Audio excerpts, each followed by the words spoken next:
we were bankrupt in a trailer park when we first got married.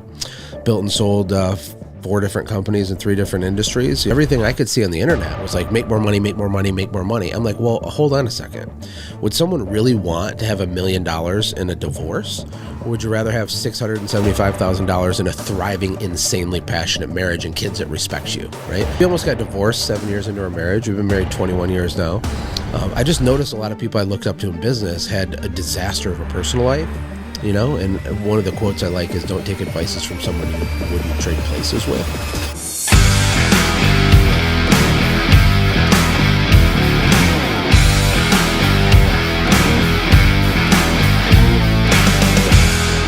Welcome back to the show. My name is Robert Eisenstadt. I am your host. Today we have an absolute killer in business, killer in life, killer as a father.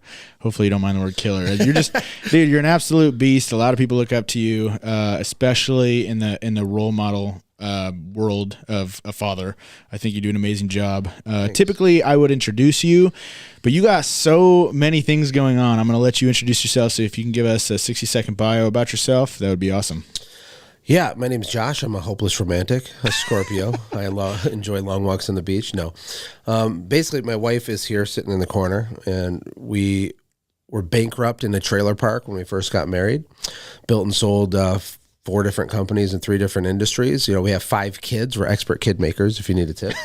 But really, you know, entrepreneurship, this idea of family, and like, how do you not burn this down while trying to crush it with this? And we love that, right? So business, entrepreneurship, success, sales, marketing, and scaling, but also the family stuff is what we nerd out about. Yeah, that's awesome, man. I mean, I could tell you you're a role model to a lot of people, especially in the service industry. You know what I mean? No pressure. Yeah. We almost got divorced 7 years into our marriage. We've been married 21 years now. Something about that 7-year mark, by the way. I don't know. It's like a thing, but shit, that's coming up for me. It was really bad. But at the same time that was happening, our first kind of real business was like working really well. And it was confusing to me. I'm like, okay, so this is completely falling apart. This is starting to crush it. Like, I'd figured some stuff out. We didn't intend to talk about family anything. It's not like an angle. We don't have like a course to sell you about families or something. But right. I just noticed a lot of people I looked up to in business had a disaster of a personal life. You know, and one of the quotes I like is, don't take advices from someone you wouldn't trade places with. But you got to do it in categories, right? Because you can learn like sales advice from that sales guy, but he might be like a train wreck in his personal life. But you take what you can get about the sales stuff, right? But like, how do you find that person that's making money but building this great family culture? Well, I didn't know how. So we started kind of repairing our own thing. You know, one of the rules on the internet is you don't share your wounds, you share your scars. So we didn't talk about any of those problems when they were happening. But years later, like, we completely pivoted our whole family culture in a huge way through what we call family systems. And it's funny because the reason your family can have a culture and a manifesto and a birthright, and you can give identity to your children and like empower them, all the things that you would do with a company to make it successful, the same things apply to your family. I mean, a business is just an organization with people and systems, and so is a family. So years later, we started talking more about it. It resonates with some people. I think a lot of entrepreneurs, especially men, falsely believe that once they attain some financial level, that somehow their wife, who's been flapping in the wind for the last 7 years, will like be like, oh, wow, thank you so much, right? Yeah, dude. And it just doesn't work that way. We were just talking about that. Yeah. Yeah, it feels like this mythical $1 million or whatever is something that it isn't. Yeah. And so we learned that the hard way. We do talk about it now. We think it's very important. I heard a saying before, you're best suited to help an older version of yourself. Yes. You know? Totally agree. So I think it's amazing that, but did you have a struggle talking about those things in the beginning? Because I mean, again, there's a lot of vulnerability there, right? Like, I mean, well, we didn't talk about it in the beginning. Right? Well, but I'm saying like when you started talking about it, right? Like, no, I was excited to talk about it. I mean, so I had a service company, built and sold that to small private equity, moved to Costa Rica for a couple of years, started a software business called Send Gym. That almost bankrupted us, what would have been for the second time in our life. I mean, I got too big for my britches, thought I was smart. I wasn't. Very different business model, massive pain and suffering. So that got fixed. That business is doing great now. And then kind of right after that, when that business started doing good, I started coaching people. We started a mastermind group for service companies called Conquer. And Conquer's been sold off now. It's a pretty big organization. But in the beginning, I was excited to talk about family system stuff because everything I could see on the internet was like, make more money, make more money, make more money. I'm like, well, hold on a second. Would someone really want to have $1 million in a divorce? Or would you rather have $675,000 in a thriving, insanely passionate marriage and kids that respect you, right? Everyone's picking the second one, unless you're just a maniac. But no one talked about it, you know? So we were excited. Our heart breaks for local business owners, the little guy that wants both, wants to have their cake and eat it too. We know that's not for everybody, but that's who we were. It's us helping us 10 years ago, 15 years ago. So we were passionate about it. We were open book about it. And so then let me ask you a question, because one of my mentors, it's funny because I've literally asked, to be honest with you, I lost my last relationship because of the business. I was, when I first started out my business, I couldn't afford rent. I was working 20 hours a day. I wasn't around for the first probably 6 months that my daughter was alive. Mm-hmm. So I'm resonating with everything that you're saying. And I had asked my mentor, I said, hey, how do you balance your life and, business so well? Because he's a motivational speaker, big guy, traveling around all the time like you, Mm-hmm. And he said there's no such thing as a work-life balance. Yeah, and I agree. The metaphor that he gave me, he was like, look at a clock.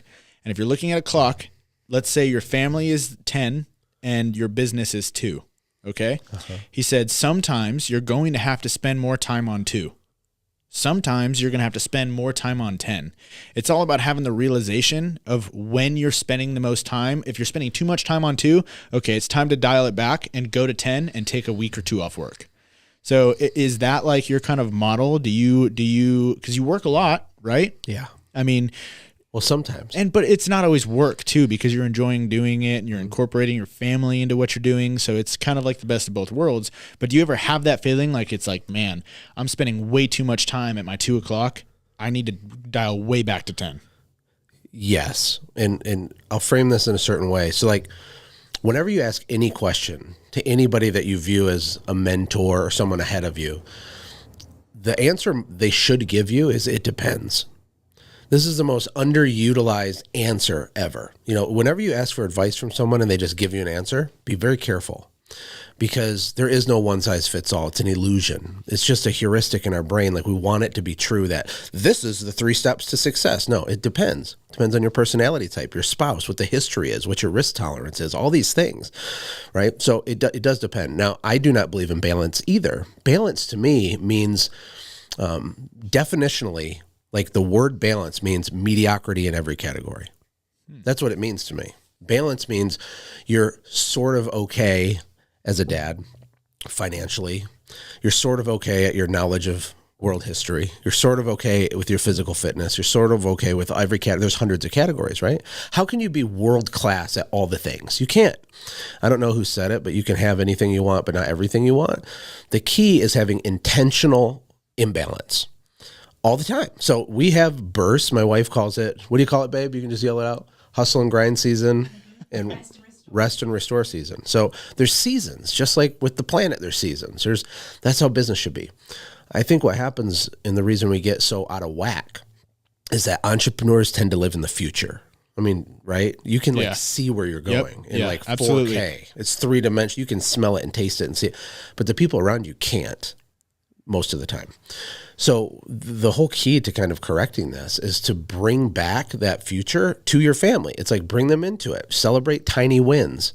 Are we really going to only celebrate the $1 million, the $10 million goal? Or are we going to have a pizza party because we hired our first executive on our team? Are we going to actually bring the kids into the story? So casting vision on where you're going, bringing it back so everyone understands we're in a hustle and grind season right now, and then pre-scheduling that rest and restore season. I meet so many people that have promised honeymoons and vacations for 15 years to their spouse.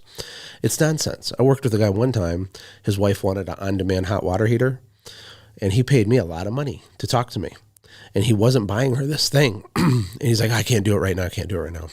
And I told him, I'm never going to talk to you again until you do that. Because I don't care about the hot water heater. But to me, like the integrity of a man that can't take care of business at home is low level. Yep. I don't even want to help you make a lot of money because you're just a terrible person, So he got the hot water heater installed. But we constantly neglect what's most important, chasing something that we're pretty sure will be important only to find out it wasn't that important. Yeah, I mean, you don't want to be laying on your deathbed with a bank account completely full and nobody around you. No, 10 out of 10 people die. Did you know that? No way. Yeah, That's the only thing. It's my favorite stat. And a quote to go with that is that a wise man thinks of death often. And so, like, if you're really smart, you're going to look at this wake of people that have made every single person the same mistake over and over and over, and you'll learn from it. I mean, duh, right? Yeah. You can have your cake and eat it too. And at the end of the day, like, who are you trying to impress anyway? Nobody cares. The people on the internet don't care. It's like you're performing for an audience of like one. If you're a believer, like we love Jesus, you're performing for God, right? And your purpose and mission and mandate on earth. The next person is your spouse. You're a team. You're a wrecking ball. So like that's who you're impressing. No one else even cares. You know, it's kind of funny because like perception is a crazy thing, you know, just in general, like the way that we perceive information. And for like, it's just an example, me sitting in this room is such a different experience that it is for you. Right. And so one of the things that I've really worked on is understanding communication and the way like my wife perceives information. Yeah. And like, let me touch on that a little bit. Let's say I have like a super crappy day at work, or in general, I'm just going through a tough time and I come home and I'm frustrated about something, right? Yeah. I come home and I'm in a bad mood, whatever. I might have an attitude about something so small in the house. Something's like I misplaced a tape measure or whatever it is. And I'm like, man, where's my tape measure? I freak out. Right. My wife only knows how to handle me as far as me being frustrated about a tape measure rather than the open communication about everything that's actually going on. Right. So being able to portray the information of like what's actually going on in your life versus the small details that are either being given or being left out. Does that make sense? Yeah, I'm picking up what you're throwing down. So like, I think communication is a massive issue inside of like entrepreneurs' relationships. Inside the world. There's a book called I Said This, You Heard That. I said this, you heard that. Yeah. Like I've never read the book, but the title says it all. Like, let's break it down for a second. Like you say, where the heck is my freaking tape measure? Right. What she hears is, you're like, I'm frustrated at you. Our household is in disorder. I'm irritated with your performance as a person. She hears lots of things that you didn't say. Right. There's what you meant and there's what they heard, right? Communication is a huge topic, but the problem with using a word like communication is that people think they already know what communication is. People think that it matters what they meant, but what matters more is what the person thinks that you meant. And this is true in sales and marketing. We have a saying that everything is marketing. And what that means to us is that marketing is everything and everything is marketing. Parenting is marketing. You see, everything in life is choreographed communication. And not to get too weird, but the way you frame things, the order in which you reveal things, the setting and the tone and the nonverbal signals and everything that's happening, there's so much communication happening people aren't aware of. They just think, well, what I meant was I had a bad day at work and I just was frustrated. No, I still totally love you. But if you're going to be really smart about it, you got to realize everything is an advanced, sophisticated form of communication. If you want to raise your kids and transfer your beliefs, values, and principles into them, right? Yes. There's different ways to try to do that. So you can tell them what to think or you can teach them how to think. What's the difference between convincing and persuading, for example? Like, it's a big topic, right? But I think communication as a category is a superpower if you learn how to get good at it. What are some of the things that what's some advice that you would give to teach your children how to think versus what to think? Like, how do you run that in your life? You get what I'm saying? Yeah, lots of ways. Letting them fall off the wall, you know? Yeah, well, it depends. No, just see what I did there? I'm just kidding. I think... I'm asking you in general. You know what I mean? Lots of things. So off the top of my head, I spend time with my kids. I don't spend large quantities of time with my kids, but I spend very intentional, dense time with my kids. Right. Smartest family system I ever did was when our oldest, who's turning 17 on Friday of this week, actually, when he was 3, I started doing Maverick Monday. Then we had another kid. We have 5 kids. So we have Maverick Monday, Tucker Tuesday, Judah May Thursday, Finley Friday, and Sawyer Sunday. I'm like, we can't have any more kids. I have no more time, right? And it's not perfect. I don't do it every week, but that was the smartest single thing I ever did. was having intentional, concentrated time with them. So if you're laying on your belly playing Legos, that's powerful. But then what are you doing during the Lego time?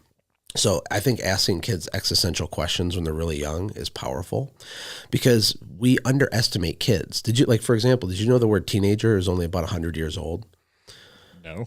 It's like a modern construct. I mean, we have 32-year-olds that eat Hot Pockets in their mom's basement, like in our society right now. That's not a thing. Like in 1812, when you were 12 years old, Dad gave you the rifle when he went to town for 2 weeks and you like took care of business. You know what I'm saying? Yeah. I'm not saying that we overly put adult concerns on kids. What I'm saying is that they're capable of having deep conversations, right? You can have them, we have our kids debate each other for fun, for example. And so we're a pro-life family, right? So we believe in the right to life. Well, a lot of people don't. So I'll take my kids and I'll make them argue on behalf of pro-choice. And they'll debate each other because it's important that they understand the opposing argument. I want my kids to understand why they believe what they believe. I don't just want to indoctrinate them with what I want them to believe, because in the long run, it's better for them. There's so many systems that we do. We have the Latimer of the Month. We have a family birthright that we made. And we didn't make this to then say it on a podcast. This was like us fixing our stuff. Because if we don't tell our kids who they are, the world will do it for us. So I have a mission statement at my company. Why the heck don't I have that for my kids? I have like all these things, core values in my company. Why don't I have them for my kids? Well, we created them. So there's this whole giant 6-foot canvas at our house that says, you know, I'm a child of God. I am made for greatness. I will read God's words. I will do hard things. I will defend my mind. I will defend the weak. And it goes on and on and on. It's like a proclamation. So this is a form of communication to our kids. That's amazing, man. It's easy to do. I mean, it might sound overwhelming because I'm fire hosing all this, but it's like, what does it mean to be a a Smith, a Wilson, or whatever? What does it mean? What do you want to aim at? You're not proclaiming that you have it all figured out and you're perfect. What are your core values? Core values, people struggle creating them for their family because they feel like they don't live up to them right now. So they're not allowed to say what they should be. So you might say honor, wealth or whatever. They have these things that like define their family, but like, well, I haven't been totally honest and I'm kind of broke. And no, make them anyway, because core values are aspirational. They're like a future-based thing. They're like what you're walking towards imperfectly. It helps you make decisions.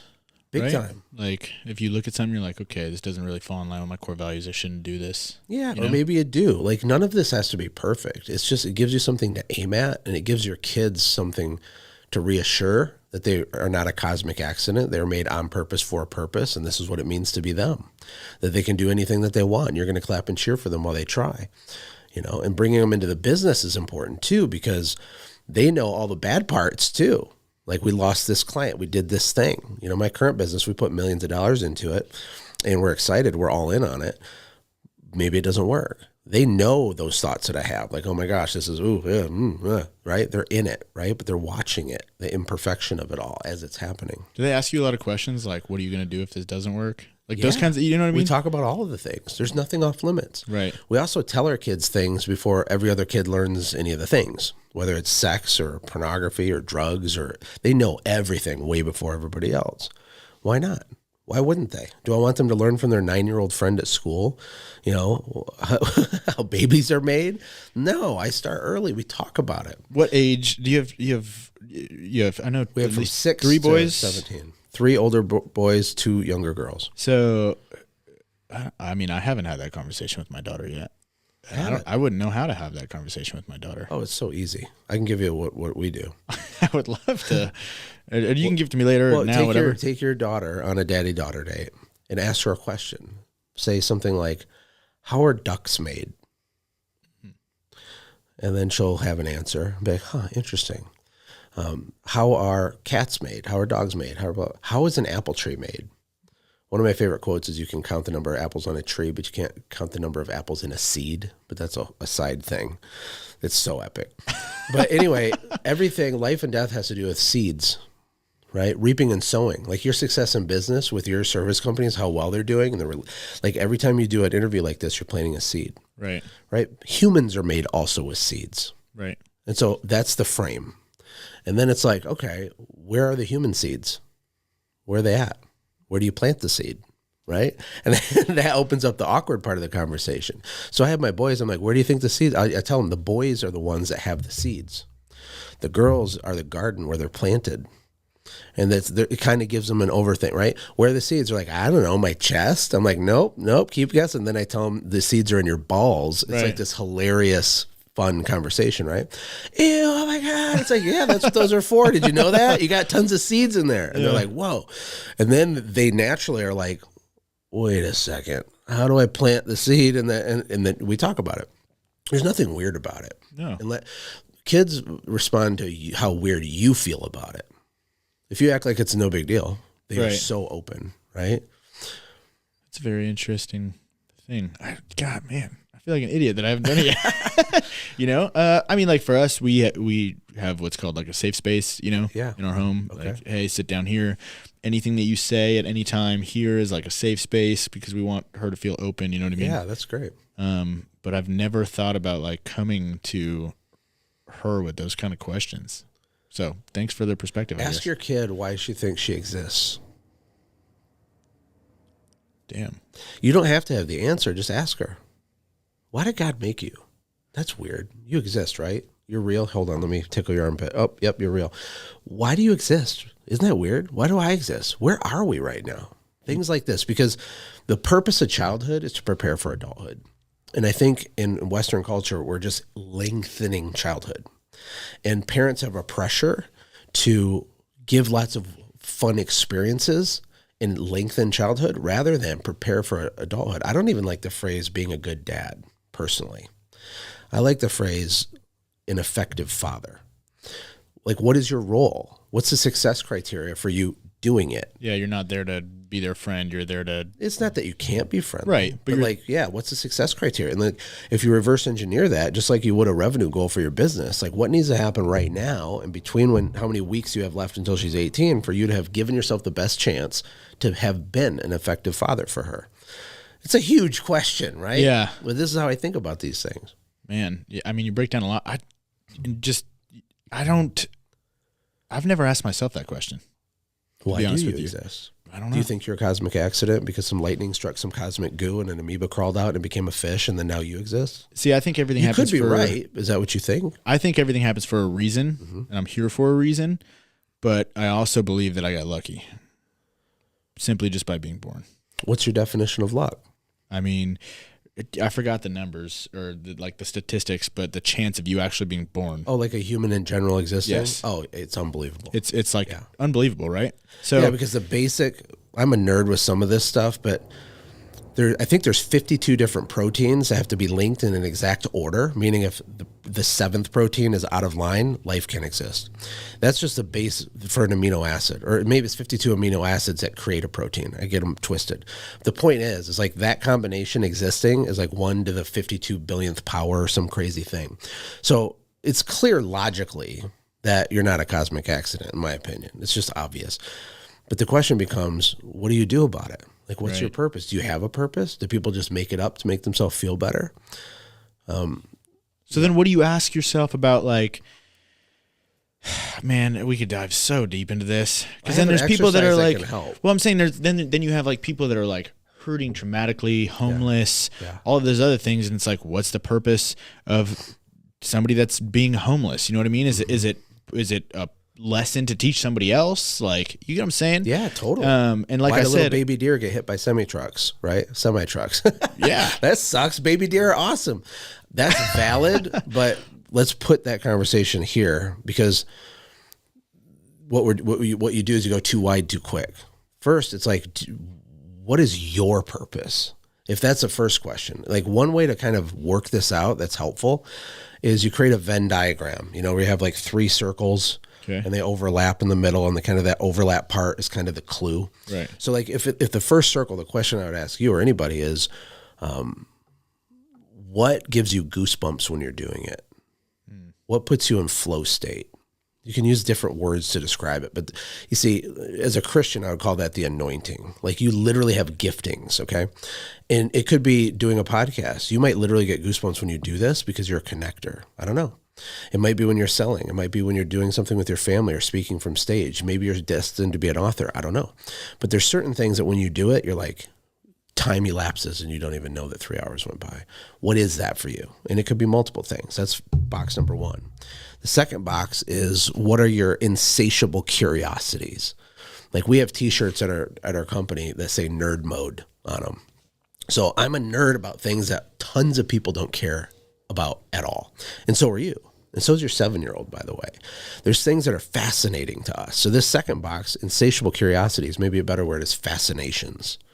Like, I could read a book about a blade of grass for 45 minutes and just be like completely consumed by it, right? It's like the cell structure and the chlorophyll and the thing. It's unbelievable. And the root system, like bamboo, for example, it takes 3 to 5 years for bamboo to even grow at all because it develops a root system. Then it grows 3 feet per day. That's amazing. Yeah, it's amazing. Why do I know that? Because it's an insatiable curiosity for me. So make a list of those things. So you have flow state, goosebumpy things. Then you have that. And then the third category is your skills/talents. Like, what are you good at without trying? This is the hardest one for people because we don't recognize our own talents and abilities very good. We think that we kind of suck. That's why you ask other people, what am I really good at? What seems to come easy for me that's harder for other people? Ask your wife, ask people that are close to you. And like, in terms of finding your purpose or whatever, this will get you in the neighborhood, right? Because where these things overlap is like so powerful, Man, the entire time I'm like literally like, you want to write it out. Oh yeah, like, dude. I swear to God, I almost stopped you and went to go get a paper and started doing this. We can do that. Definitely, if you want. I'll practice it when we're done, man. I've never thought about that, and like, there are definitely things that I get goosebumps when I do, and I'm sure a lot of other people. It's just you don't think about it in the moment, right? And capturing that feeling and simply just asking yourself why you're getting that feeling, like. Yeah, and this is why this is a big deal, okay? So let's say you have a placeholder purpose. You don't know for sure. You're like, I think maybe it's this, but I don't know. Just having it is a humongous competitive advantage for your family and for your bank account, period. Because what do? Like, you look at someone like Tommy Mello, okay? I've known Tommy. I first met him when he was doing like 25, 30 million a year. I don't even know what they're doing, 200, 300 million over a year. 200, yeah. So he'll be a billionaire within 2 years, okay? He's a maniac. Great guy, too. Tommy is driven by something way bigger than him making money, right? So, like, when you have a purpose, it's this object you're aimed at that is so big, okay, that the possibilities grow. Like, your sense of urgency changes. Yeah. Like, if I'm going to really do this before I'm dead, I got to think different. I have to solve problems different. There's a great book Ashlee just read. I haven't read it yet, called 10X is Better Than 2X by Benjamin Hardy. It's this idea that business is easier in terms of growing quicker if you try to think 10 times bigger instead of 2 times bigger. Because if you're trying to make, 300 grand in personal income instead of 200 grand, that's incremental. So right. what typically people will do is more of what they're already doing at an 8th day of the week, right? Work 60 hours instead of 50 hours. But when you say, how do I make 2 million in personal income instead of 200,000 in personal income? Everything about how you approach it changes. Yeah. And so when you have a purpose, it kind of reframes the furniture in your head. And you're like, oh my God, like this business, like my cleaning business, that wasn't my purpose. It was my training wheels business. And that's okay. Like, people are like, if your business is so great, why'd you sell it? Well, first of all, it wasn't that great. Second of all, the thing I'm trying to do requires way more leverage, right? And I need to do something that's more in alignment with my skills and abilities. So I get into software, get into coaching, these other things. Doesn't mean everybody else should do it. But my point is having a purpose is an advantage. You're going to go faster, think bigger. You're going to have more certainty in it, right? And just like you have a unique fingerprint, that Venn diagram is going to be unique to you too. Right. And no one can compete with you inside of that space because they're not you with your talent stack and your experiences. Like, it's completely unique to you. Yeah. Man, it's so powerful. I just never saw it that way, I guess. Thank you. Yeah, it's pretty epic. So you brought up Conquer, and you brought up the coaching thing. Do you think that was your purpose at the time? And do you think your purpose changes? Like, how did you get into Conquer? How did you, like, what was it? Just some random idea that popped in? Well, it was actually a very logical progression. When I had my local service business, it wasn't gigantic, but back then it sort of was in the little niche of window cleaners, because that was a window cleaning business, which is a really hard business. Like, definitely do pressure cleaning and all the things that he says to do. But it can work. We got it to almost 200,000 a month, and it was automated. So I worked like 0 to 5 hours a week. Wow. Had a great team. Didn't make me $1 bajillion. It was a good business. And it was seasonal too. So we didn't always do that much. But having accomplished that, what happened was a lot of window cleaners started calling my offices and wanting to talk to me. And I was happy to do that. And this is how it always starts, right? There's a lot of people watching this right now. People are picking their brain all the time. It starts with brain picking. You probably have people pick your brain all the time. I do. So what happens is it's flattering at first. Then you'll get frustrated eventually because you'll give very clear directional advice. Do this and this and this. Call me next Tuesday after it's done. And they don't do it.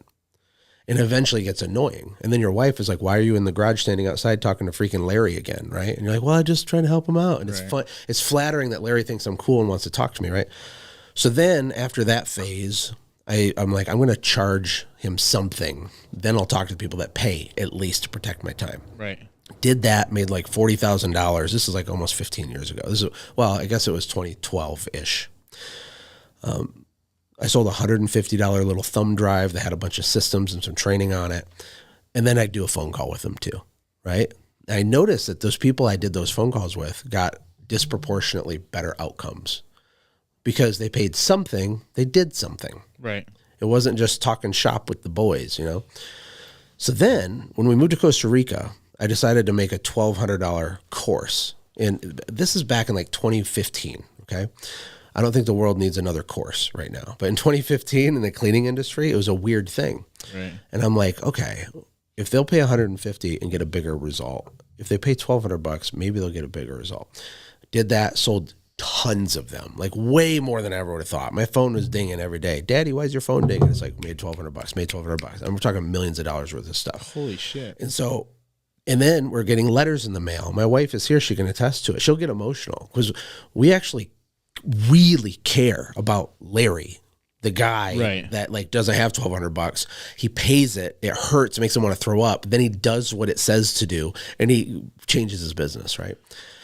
But there's still like over half of the people that would buy that weren't doing it. Right. Which is amazing. Really quickly, where were you financially when you started that? Like, were you already, because you had sold your window cleaning business, you moved to Costa Rica. I'm assuming you were like good. We weren't that good because the software company I started cost $1 bajillion. Right. And it made no money. Okay. It was like a nightmare actually. So we had money, especially for us being poor pizza delivery driver, trailer park people when we got married, but it was running out and this course was really helping. But as a way to scale the expertise I had on the service business, but I was pouring all that money into the software. So, but what happened was after the course, it was like, let's do an event at our house. Even more people got a result. And the Conquer was birthed out of this logical progression. It's like helping people for free is good, but it doesn't help Larry. It doesn't help him that it's free. And then if he buys a course, that helps him more, but it's still not enough. And then it's like getting together in person and locking arms, really powerful. And then Conquer, the whole idea was like, let's get together every week in small accountability groups and walk up the mountain together. It's a very powerful idea. Yeah. And that was how it birthed. I didn't know it would become as big as it is. We didn't know that we'd sell it to House Call Pro and all that. So, you know, you can't see the whole story when you're in it. You know, the Bible says that God's word is a lamp unto your feet. And basically what that means to me is you can see like 10 feet around you at any given time. That's it. It's like a video game where the map is blocked, but you have a little ring around your character. Yep. The only way you can see more of the map is by moving. It's by doing super scary stuff that freaks you out and makes you want to puke, right? So you jump off the cliff and build the plane on the way down, but you got to move. You know, you start a podcast and then you learn more information and there's more benefits. And you're like, how could I use that? Well, you couldn't even have thought that thought if you hadn't started it in the first place, right? And so by getting into software, moving out of the country, consulting over 1,000 people, I've learned more from helping other people than I even did running my own service company at this point. And it just starts to stack. It's crazy, man. I mean, so you started and it was all over Zoom, right? In the beginning or when you guys started? Or okay. It was even pre-Zoom. Did this Zoom, goes back. Did Zoom? Yeah, yeah, we'd use those phones where you go. No, stop it. But I'm old enough to remember corded phones. Yeah. You know, you have a 25-foot long cord and you go shut your bedroom door on it and sit there and talk to your friend from middle school. It was phone calls and Zoom. Then it was live events, you know, then it was a formal structured program. And the industry's so different now, though. Like, you know how many 25-year-olds have multi-million-dollar businesses now? A ton. It's insane. 20-year-olds. That was not a thing back then, hardly at all. But, you know, YouTube University, I think the biggest thing is belief is scaled. Yeah. Belief is scaled. So, like, when you see a 26-year-old, when you finally have the epiphany that there are a lot of people dumber than you that already have what you want, you'll go faster. Like, once you realize that guy's an idiot and he's way ahead of me, it like gives you permission. I don't think people even a lot of times need the information. They need permission. Yeah. In belief of the possibility. Yeah. Like, I remember being younger, going to like the beach and looking at those beach houses, and it's like, man, like It feels impossible. it feels impossible. Yeah. And it's like, it's just some other dude or woman that just decided to try and start something. The really frustrating part is a lot of these dudes and women are painfully average. Yeah. At everything except that one thing. They think more of themselves. They have an abnormal level of certainty and confidence, and they just did it. Yeah. They just did the stuff. When people ask me about business, and I'd love to hear your advice on this, they're like, well, I don't know like what to do or where to start. I just say, just start. Yeah. Because whatever you're doing or whatever you start doing is most likely not going to be what you end up doing. That's commonly true. You know? But it's like the map thing. It's like you're not allowed to know step 4 until you do step 1. Right. Like, how dare you? Why do you think you get to skip ahead? Like, you have to go through a logical progression of like doing hard things, leveling up your identity. It really comes down to 3 things to me. It's your mindsets, your skill sets, and your network. How do you build those unless you're doing it? You can't. Like, you can read a book. I think this is one of the reasons professors at the academic level despise entrepreneurs. I mean, despise. Not all of them, but many of them. Because they falsely believe that them memorizing information in their head somehow creates the same amount of value as Elon Musk. They think because they know theoretical things, that's the same as someone going and doing things. So, like, you can read all the personal development books you want. You can pack in the head knowledge. Yeah. And it's basically worthless if you don't couple it with action that scares you. Yep. But by doing it and learning as you go, and by the way, the best way to learn is to do, the mindsets, the skill sets, and ultimately your network and the people you meet along the way while you're scraping your knee, that's the whole game. See, so for some of the listeners, what would your recommendation be to start building a network? Like building a network of people that are going to start helping you elevate your life and get to the next step, you know? Be friendly. This is advice from my wife, okay, Chief Unicorn over here at the Unicorn Squad. She says the best way to make friends is to be friendly. So be friendly. Practical tip wise, stop asking people for stuff. Like you don't deserve their time. Stop asking to pick people's brain, et cetera, et cetera. Pay to get in a room and then be friendly. Follow up, be organized. It's actually shocking to me how many local business owners don't have like an actual Dream 100 list and just go do joint venture marketing with other non-competing business owners. Everyone has the same problem. We need more leads and profit. And then you're literally all paying money to market to go get the same customer at 123 Main Street. And it's insane. A little bit of leadership, being the leader of the little network can make you millions. You only need like one good relationship that can be worth hundreds of thousands. We had a guy at my cleaning company, one guy, his name was LL Davis. Okay. I'll probably never see him again. So I'll just throw it out there. He was a great guy, but that one guy led to millions through General Motors. We were cleaning windows for GM because we knew one guy. And that was a shout out to Chris Phillips, who's my business partner. Chris would go out and meet people.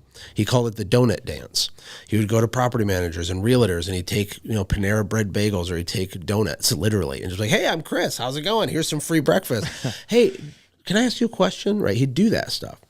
This is a basic thing, but people like to play in the internet and buy another course and look for like the super secret backdoor thing. Yeah. Just do that. It's impossible that this doesn't work over a big enough time horizon. It's literally it's unreasonable that it doesn't work. Right. And if you try it long enough, it's not even trying it. Like that's a I'm saying, if you too. But if you do it long enough, I know what you mean. It's like I don't have some kind of metaphor or anything, but if you're consistent enough, eventually it's a numbers game, right? And it's like sales. Imagine you're making cold calls or whatever, and you might make 50 calls in a day, and they all say no, but that 51st might say yes. Right. So it's like the same thing. And the second cohort of 50 calls that you do, like the second batch, Are you going to be worse at it than you were for the first 50? You're going to be better. It's unreasonable that you're not better. It's impossible to be worse after doing more reps, right? Yep. So your results start to compound over time. You know, if there's like a graph, like a regular graph, and you have results at the top, and you have effort at the top and results at the bottom. You basically have your effort is high, your results are low, and over time they start to converge and then they split like this, right? And so your results are going to go up and they'll become effortless with mastery, and your effort will go down. How long does that take? It depends. I don't know, but it's impossible that it doesn't happen if you don't stop. Man. God, you were hitting me with some like just crazy bangers right now. I know, I'm just mind blown, you know? It's just like you feel almost like you know everything, and I will admit I know that I don't know everything, you know, but it's just being able to hear different perspectives consistently and being able to resonate with those things. It's just so powerful. So let me ask you a question. Where are you headed now? Like where is the Latimer family headed now? What's the new venture? My life's mission is to give away $100 million to widows, to orphans, and to a very specific type of Christian missionary, which we don't have time to get into, but I call them bug eaters. So I'm going to fund like the kingdom stuff and widows and orphans. For me personally, I think it'd be really almost funny to end my life in the trailer park on purpose, because you can't take it with you. And I don't know if my wife's that happy about it. We're talking about it, but maybe we have a super Do you nice agree with trailer. this? I want to be like, I feel like I was put here to be radically generous. Like when we were poor, I was generous. I can't not be generous. When I was 12 years old, I felt like God told me to give my money away, and I was excited to do it. So I have to make a whole bunch to be able to do that. I have to at least have $100,001 to be able to do it, right? So all these companies I've had, they're good, they're big. You know, we've done 20 million on the internet in revenue, but to have 100 million to give away is a different thing. So our new company, War Plan, the business model of it's very, very peculiar and different. And I think it can scale really, really big, and we're going to find out together, right? And if it does or if it doesn't change where I'm aiming. Right. The modality could get swapped out. But I'm 2 years in, spent almost a couple $1 million on, it's a combination of software and education that helps local business owners start their own coaching business. Because I think the world needs less gurus. And really what I'm going all in on is similar to what Alex Hormozi has recently announced with his investment in School. Have you seen that? I have not. So he made a huge investment in this platform called School, SKOOL. And the idea is like everyone can monetize their expertise. And I think that's where we're at. And it was validation for me to see Hormozi talking about that, because I've already been planning this for 2 years. More and more people want to monetize their own expertise. I don't think we need another Grant Cardone. We don't need these mega influencers. We need these little pockets and cohorts of community locking arms together, right? And that's what we're doing. So that's what's next for us. So how does that work? Because I'm a little confused, to be honest with you, because you said we don't need more gurus. Right. But then the business is creating more gurus? Am I just misunderstood? It's supposed to be confusing on purpose. So because you charge people for your expertise doesn't mean that you're claiming that you're a guru. Right. Okay. Even with something like Conquer has changed a lot of lives. It's been great. But let me ask you, is it better for Larry, the average guy who's trying to figure it out, to be customer 791 inside of Grant Cardone's giant course thing, or inside of a big thing like Conquer? Is it better for Larry to do that? Or would it be better for Larry to pay someone who's 2 chapters ahead of him and do it in a group of 8 people? Like, what's better for Larry? Oh, absolutely. And see, coupled with this is the fact that service companies are just hard. Like, you can break free and make a ton of money. When Tommy's here, the guy makes money, okay? Yeah. But he represents like 1% of the population. Right. He just does. It is what it is. Everybody else is trying to make 150 grand a year and not work 47 hours a day, right? So one of the ways they can make more money is by helping the Larrys that are 2 chapters behind them. They're not claiming to be a guru. Right. They are 2 chapters ahead. It's accountability, and it's structured, and there is money being exchanged because it's important that Larry pays for the reasons we discussed earlier, right? It's good for Larry that he pays. But rather than saying, I'm Josh Latimer, give me money, I'm really smart, I'm a guru, that's the old model. See, what's happening right now is everything's being decentralized. And so I'm going all in on what I call decentralized coaching. Like if you think about it, Airbnb is decentralized hotels. Uber is decentralized taxis. Very corrupt industry. If you understand how taxi medallions work in big cities, a very mafioso, whole crazy thing. Very little. But YouTube is decentralized broadcasting. There used to be ABC, NBC, CBS. Right. Now there's YouTube. There's 11-year-olds with 10 million subscribers making $1 million a month. It's fucking crazy. So, and there's more examples. Courses, programs is decentralized university. So this is a macroeconomic trend. Crypto is decentralized money, right? Coaching is going to fit into that too. And just because you have a small company doing 300,000 or 400,000, you can provide huge value to someone who just started or is doing 100,000. And it's better for the end person, Larry, to be partnered with someone like you because you don't think you're a guru. You see, what's happening is all the narcissists are the ones being noisy on Instagram, yes, selling courses. And the good people that have a teacher's heart who actually really give a crap about Larry, they're way too freaked out to ever position themselves as a guru, so they won't do it.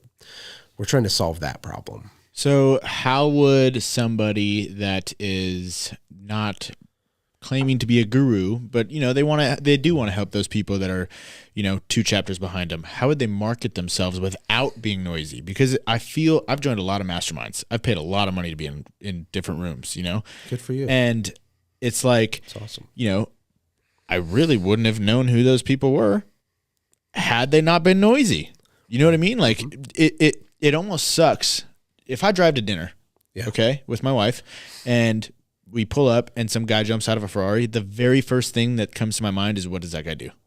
Yeah. Whether that's like a shallow mindset, whatever, it's okay. That's the truth. It's the first thing men ask each other when they're in a social setting. And so, right? But it's like that noise, right? That noise that you create by being this social media influencer or whatever it is. So it's like, or having the Rolexes and the Ferraris, right, and all that stuff. So how does the smaller guy market himself if he does specialize in something and can add value? But here's the craziest part. Maybe what you're not seeing yet is that feeling of the 20-year-old douchebag life coach on Instagram with his McLaren. Okay? Yeah. That's the gross old way. Okay. So if you do want to monetize your expertise and you go on the internet and act like that, it isn't going to work. Right. That ship sailed for most people. The competitive advantage is in the fact that the person who's helping you isn't that guy. He's simply 2 chapters ahead, and you guys are going to work together, hold each other accountable. You're going to work on solving the profit problem first. I think the whole value proposition is let's make fun of and reject the guru culture as a category, and let's work on it together. Because I personally don't think any coach in the world has ever even made someone successful. I think it's impossible. Coaches only help people go faster. Right. Right. So is it reasonable that you go faster alone or with like-minded people that actually care about you in any setting? Right. So it's not about teaching them how to fill up their coaching program by doing that. They're not trying to make $1 million a month. They're trying to make 10,000 a month and help a dozen people. Half of them are local to them. Everybody already knows relationships of people that are behind them. They just don't have a structured kind of platform to deliver a program in, and that's what we've created. That's how we're going to help solve that problem. And whether they do it with us or not, I view this as a trend that isn't going to stop, and people are going to just start helping each other, and it's going to be big. It's going to be good for Larry, the little guy. See, that was my next question is where do you see it going for the foreseeable future, right? Because you're saying now, the whole old way of figuring out how to monetize yourself through social media. Mm-hmm. I mean, I hate those guys. It's like, this is how I, sit on a car with a $1 million check or whatever. We made a video one time where my wife was sitting in the hood of our $10,000 minivan. It was one of the most favorite videos because we were making fun of it back then, right? Where it's going, I'll tell you where it's going. There's going to be more opportunities than ever before in human history, but they're going to be smaller. Not smaller like tiny, but there's going to be less billion-dollar ideas, and there's going to be hundreds of thousands of make $1 million a year ideas. This is what's happening, okay? There's companies, Sam Altman, the CEO of OpenAI, has a little text thread with a bunch of other billion-dollar founders, and they have a bet with each other on when the first one employee billion-dollar valuation company will happen. You see, like what's happening with technology and just with the economics as a whole, the way that I see it at least, is there's so much opportunity, it's overwhelming. You get opportunity fatigue. Okay. But you have people like, we have friends named Stephen and Chelsea. They help moms make money on Amazon. That's what they do. And they're really good at it. They do $2 million a month with their business, helping moms make money on Amazon. They're the best in the world. You should, if you're a mom and want to make money, go give them. They're trustworthy. They're good. They have thousands of case studies. How does somebody find them? It's called the Rainmaker family, Stephen and Chelsea Diaz.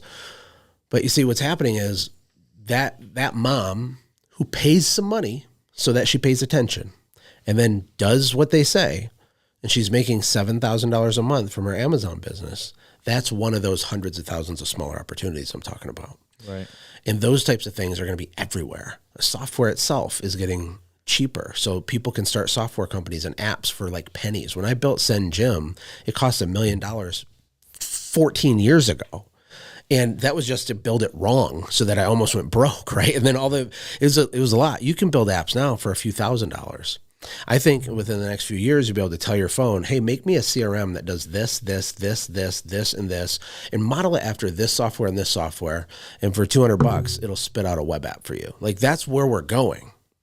And so what does this mean for a local business? First of all, don't get all stressed out about everything I'm saying. I'm just excited about it. Right. It means that there's opportunity if you can think outside the box. And maybe the only thing you do isn't just washing a house with your pressure cleaner.